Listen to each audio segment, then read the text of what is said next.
Hola! Avui vull contestar una pregunta que em fan molt sovint i, a més que jo em sento molt identificada, i és que segurament si tu tens un negoci, un projecte propi, també t'hi sentiràs força identificat o identificada. Explica'm si t'ha passat alguna vegada d'obrir l'Instagram i pensar, és igual, m'estressa, no vull tornar a publicar mai més. I és que avui vull tractar la pregunta que moltes vegades em fan les meves clientes i també subscriptors, que és què puc fer si les xarxes socials m'estressen? És que no puc amb les xarxes socials. Aquesta pregunta sol aparèixer quan passen tres coses molt concretes, tot i que segurament també passaran moltes altres situacions. Però bé, anem a veure quines són aquestes tres coses. La primera és que tens la sensació que hauries de ser-hi sí o sí. Tampoc saps gaire bé per què, però clar, si tens un projecte propi o si tens un negoci, és com que el primer pas que se'ns acudeix, inclús abans de pensar en els serveis o en el que sigui, és haig de tenir el meu compte d'Instagram o haig d'obrir el meu compte allà on sigui, a TikTok o a la xarxa social que estigui de moda d'aquí 5 anys.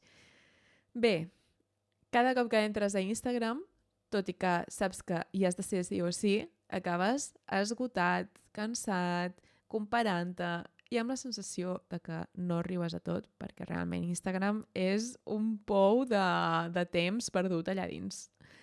La segona és que quan entres no saps què publicar, o potser sí que saps què publicar, però tens tantes idees, tens 1000 idees, que no saps ni per on començar, i la veritat és que només a pensar ja tens zero energia mental per poder-les posar en pràctica. I la tercera és que notes que tot i l'esforç que hi poses, potser estàs publicant, fas els stories, estàs cada dia pensant què publicar, i a més això és superestressant, no? Cada dia dedicar mitja hora a saber què publicar, les xarxes no t'estan retornant gairebé res. Ni clients, ni seguidors, ni m'agrades, ni tens la sensació d'estar avançant. I et preguntes per què coi haig de perdre tant de temps a les xarxes. Bé, avui respondré a aquesta pregunta, però abans m'agradaria presentar-me.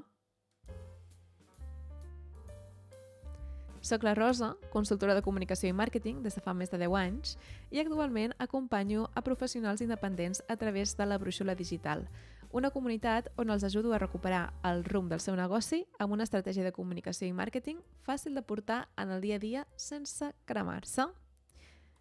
Bé, anem a respondre a la pregunta: què puc fer si les xarxes socials m'estressen?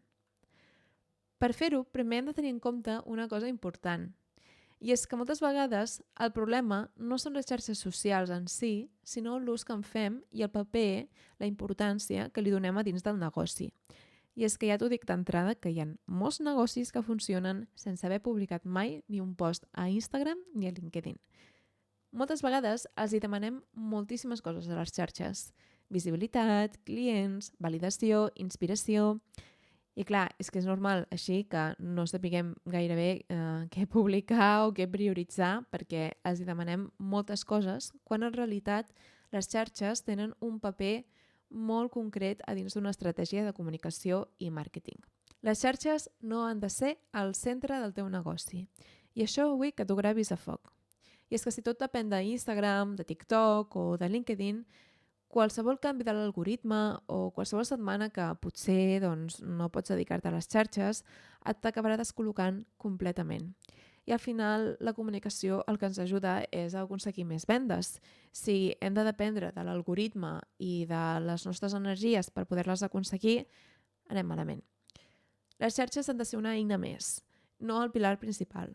I de fet, el paper de les xarxes dins d'una estratègia de comunicació és la visibilitat, és a dir, poder arribar a noves persones. I com et comentava abans, potser aquesta visibilitat la pots aconseguir d'altres maneres que no sigui a través de les xarxes socials. Doncs, per exemple, a través de networking, a través de fer xerrades, coses que a vegades no hi pensem, però que també poden tenir aquest paper. Per tant, el primer que et recomano és que les treguis del centre de la teva comunicació. Que si no t'agraden gens, si realment no hi vols estar, pensis altres maneres de guanyar visibilitat i que dediquis els teus esforços en un altre tipus de canal que ara mateix en parlarem. El punt 2 és aquest que et comentava. És que necessites un canal propi que no depengui de l'algoritme. I sí, aquí em refereixo bàsicament a tenir una newsletter o una llista de difusió o un grup, per exemple, a una plataforma com WhatsApp, Telegram, Discord. Bé, aquí et deixo que triïs la teva plataforma preferida o més aviat a la plataforma preferida dels teus clients. Moltes persones venen superestressades a xarxes perquè al final no saben si el missatge arribarà o no, però realment quan fan aquest pas de començar a fer la newsletter respiren molt més alleugerides, perquè com a mínim aquí ja saps que el que dius sí que arribarà a la persona. Després ho pot obrir o no, o ho pot llegir o no, però com a mínim saps que aquest missatge haurà arribat a la safata d'entrada o haurà arribat a l'aplicació de mòbil que utilitzi la persona. Aquí saps què explicar i, sobretot, a qui explicar-ho. És a dir, per exemple, jo tinc una newsletter especial únicament per a les persones de la brúixola digital, perquè d'aquesta manera tinguem aquesta comunicació fluida amb les meves clientes, però a més també tinc la meva newsletter normal per a la resta de persones on comparteixo consells, trucs, però que no està tan enfocat a les coses, a les activitats que proposo a dins de la brúixola digital. Tenir una newsletter realment dona molta calma mental. El punt 2, que també vull que tinguis en compte, és que si tens una xarxa social, si al final decideixes seguir per aquest camí de tenir el teu perfil d'Instagram, el teu perfil de LinkedIn, de TikTok o el que sigui, és que no cal estar-hi cada dia ni cal explorar tots els formats. Perquè moltes vegades em trobo a clientes que em diuen no, clar, és que haig de fer directes, haig de fer reels, haig de fer els stories, haig de fer els posts. Bé, calma. Abans de fer res, jo sempre et recomano que et preguntis per què has de fer cada cosa o per què t'agradaria fer cada cosa. Per exemple, potser a mesura que vagis explorant els formats de les xarxes socials, te n'adones que hi ha un format que t'és molt més còmode. En el meu cas, quan estava activa a Instagram, era definitivament els carrusels. M'encantava fer carrusels i, en canvi, els reels ho vaig provar diverses vegades, però no hi va haver manera. Sabia que m'estava tancant portes a certes coses, a tenir més visibilitat, per exemple, però és igual, al final era el que a mi em funcionava per poder publicar a un ritme realment sostenible. Per tant, jo recomano sobretot que puguis comunicar una miqueta menys si això t'estressa, és a dir, si per exemple tens l'obsessió de que has de publicar cada dia, potser no fa falta que publiquis cada dia, sinó que amb 3, 4, 5 vegades a la setmana és suficient, però que ho facis millor, és a dir, amb objectius concrets, que tu sàpigues que a cada post que publiquis doncs, té l'objectiu, per exemple, de visibilitat o té l'objectiu d'educar els teus clients.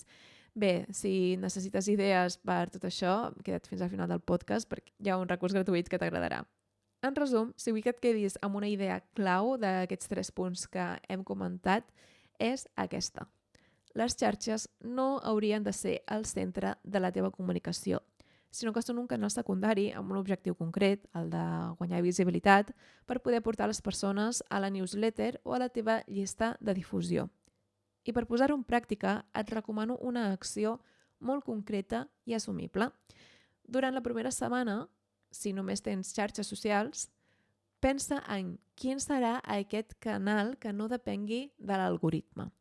És a dir, decideix si, per exemple, tindràs un grup de WhatsApp o tindràs una llista de difusió de WhatsApp o tindràs una newsletter, que jo personalment és la que et recomano, sigui quin sigui el teu negoci, o si, per exemple, faràs una comunitat a Discord o faràs